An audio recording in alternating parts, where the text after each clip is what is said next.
Hello, good Tavach. This is in Parshas Mishpatim, the Zera Shimshon. It is Kav Ches Shvat, which is Koyach Shvat, power of Shvat. And I'm going to do two shtiklach today, two paragraphs. They're both very short. One is Zayin, one is Ches. They're both on the same page, which you'll see on the presentation on the group. And first one brings the Gemara, okay? Pasuk Shoichad Leisikach Ke Shoichad Yaver Pikrim. The pasuk in last week's Parsha Mishpatim says that Shoichad you shouldn't take because Shoichad blinds the eyes, or blinds smart people. A Pikech is somebody that with open eyes, but also with a lot of intelligence. It says Maishna Hachad Dechsiv Yaver Pikrim. Why doesn't this parsha say Yavir? It blinds the person's intelligence. Umayshna Hasan be Parsha Shoftim. In Parsha Shoftim, it says almost the same Iser, which is in Devorim Tes Zayin, Pasuk Yotes. It says Ki Shoichad Yavir Einei Chachamim. There it says that Shoichad, which is taking a bribe, blinds the eyes of the wise. Over here it says that you shouldn't take sheikhad, shouldn't take a bribe, and over there it says leisikach sheikhad. Don't take a bribe. I mean, it's the same words, just switched around. We'll see what he explains. He brings a Gemara, and I'll read it to you. In the end of Kesuvos and Taf Kuf Hey Amud Aleph, it says there, Karna was a great sage.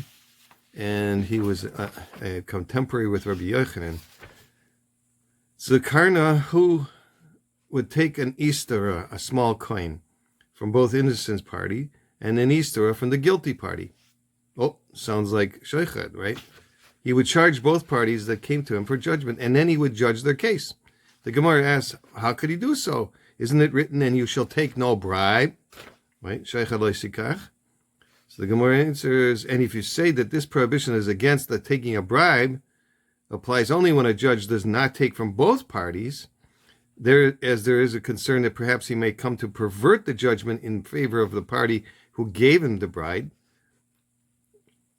Whereas in the case of Karna, since he took from both parties, he will not come to pervert the judgment. Who says that the verse is referring only to those circumstances? Is it permitted to take a bribe even in a case when one will not pervert the judgment? So the Gemara answers, but isn't it taught in a brisa, and you shall take no bribe? Okay, that's in our parsha. Leisikach means don't do it. It's a nisa d'oraisa. What is the meaning of when the verse says this, states this? If it comes to teach that one should not acquit the guilty and one should not convict the innocent due to a bribe, it is already stated, you shall not wrest judgment. Okay, rather, this verse teaches us that even if the purpose of the bribe is to ensure that one acquit the innocent and convict the guilty, the Torah nevertheless says, you shall take no bribe. This indicates that it is prohibited for a judge to receive anything from the litigants, even if there is no concern that justice will be perverted. There's no question that justice will be perverted. Okay, so you can't take a bribe. So is this considered a bribe or not? The Gemara answers, it only applies to money that's taken in the form of a bribe, even if it does not intend to pervert the judgment. But whereas Karna took the money in form of salary, not a bribe. The Gemara says, but is it permitted to take money from litigants in the form of salary? Didn't we learn in a Mishnah in Kiddushin 58b, with regard to one who takes salary to judge cases, his judgments are void? Can't take money. The Gemara answers, this applies only when he took money as a compensation for judging the case, whereas Karna accepted the money as compensation for unemployment. Schar batala. So as he could not engage in his usual work while dealing with the case, he would take compensation for his unemployment. The Gemara asks, and is it permitted to take money as a compensation for unemployment? Isn't it taught in a brayta that ugly is the judge who takes a salary to judge cases? However, his judgments are valid judgments. What are the circumstances of this brisa? If we say that it is referring to one who accepted money as his compensation for judging. Are his judgments valid judgments? But didn't we learn in a Mishnah Kiddushin with regard to one who takes a salary to judge cases, his judgments are void? Rather, it must certainly be referring to a situation where he takes money as compensation for unemployment, and yet the Braita teaches, ugly is the judge. Mechor, it says. So the Gemara answers this statement, but the judge is ugly, or it's mechor, it's disgusting. It applies only when the fact that he is taking salary for his unemployment that is not evident, as he was not engaged in some other type of work at the time. Karna, however, would take money for his unemployment when it was evident that he was taking time off work to judge the case.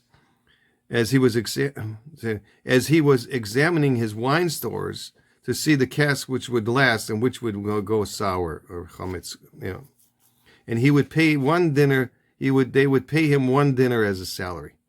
Consequently, when Karna paused for his work to deal with the case, it was clear that he was losing money. So that's what the Gemara says, and he brings this whole thing. Well, not the whole thing. I quoted it from the whole Gemara, and you'll see it. I'll print it out also. In Shoftim, it says you can't receive any any bribes. So since he takes a bribe, you won't see anything wrong with the other case, with the guilty party. You couldn't take it because it blinds the eyes of the chachamim. It's the intelligence, that's the eye, the internal eye of the wise. But here it's talking our parsha because that he's taking reward for being unemployed. But it's disgusting, it's ugly. You shouldn't take sheichad.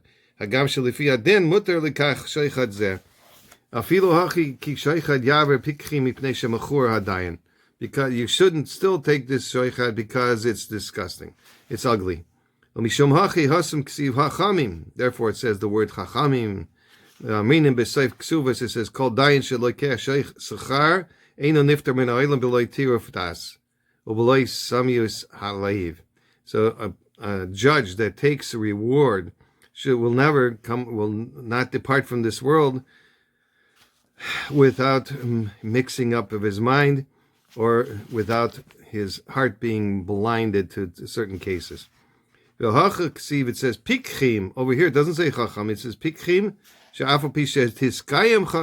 Even though his wisdom will continue to remain intact, it's not prohibited min adin. He's not considered an intelligent person anymore with his eyes open.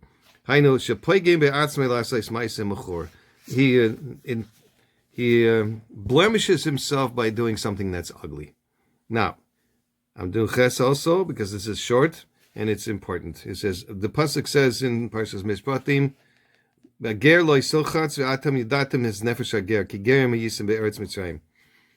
Ger, you shouldn't aggravate because you know the nefesh hager, you know the soul of the ger because you were gerim in Eretz Mitzrayim. Kasha shahayel lo ylomer ger lo yisochatz ki gerim hayisim. Why does it say? A ger, you shouldn't. It should say a ger, you shouldn't aggravate, because you were gerim in Eretz Mitzrayim. Shehu hatam shel v'ger loisilchatz. That's the reason why you shouldn't aggravate the ger, because you remember how bad it was to be aggravated by the Egyptians. Why do you have to say and you know? What does it got to do with anything? Ve'isa b'Shabbos, the Gemara and Perik Chav Beis, the Kuf Mem Vav. Amar Aleph says, Yisrael she'omdu al Har Sinai pasku zu amasam. The Jewish people that stood at Har Sinai, that all the zuhama, which is the pollution of the Yetzer Hara, was dispensed from them. They lost it. They didn't have any more.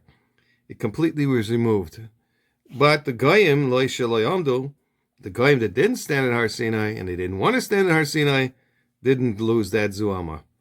But the Gerim, the Gemara says, what about the Gerim? They weren't there. Even though they weren't there specifically, but their mazel was there. Palga the Rebbe, and it is Pliga the Rebbe Abba Bar Kahana, and that disagrees with Abba Bar Kahana. He says there, She'acher Yaakov Pasko Zuham Ami Yisrael, that kind of shayna. Okay? After Yaakov, he says that after Yaakov already, the Zuhama, the pollution was separated from the Jewish people. That's what the pasuk said. I don't want to aggravate the Gerim, because they were equal with you. Because their pollution separated from them with yours, with the Jewish people. Even though they weren't there specifically and physically, but their mazel was there. And that's what it means. Because you know the nefesh, the soul of the ger. It's dafka the nefesh sheroimes ala mazel. It indicates the mazel of the person. You say the Jewish people already, the pollution separated from them from the time of Yaakov, and that was much before Har Sinai.